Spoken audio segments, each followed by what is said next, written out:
Posna pita od spanaća i šampinjona. Sastojci za posnu pitu od spanaća i šampinjona: 500 g gotovih kora za pitu, 300 g spanaća, 200 g šampinjona, 100 g praziluka, 150 g biljnog sira, od soje, ulje, so.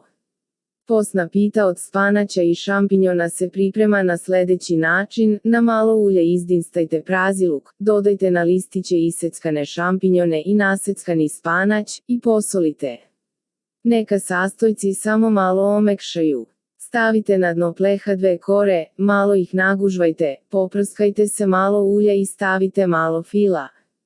Onda ponovo stavite nagužvanu koru, preko nje rendani sir, pa opet nagužvanu koru, fil koru, sir i tako dok ne utrošite materijal. Na poslednju koru narendajte sir i poprskajte malo ulja. Pecite u rerni na 180 stepeni. Za najnovije recepte kliknite subscribe, like i zvons, svaki dan najnoviji recepti, zato nas zapratite.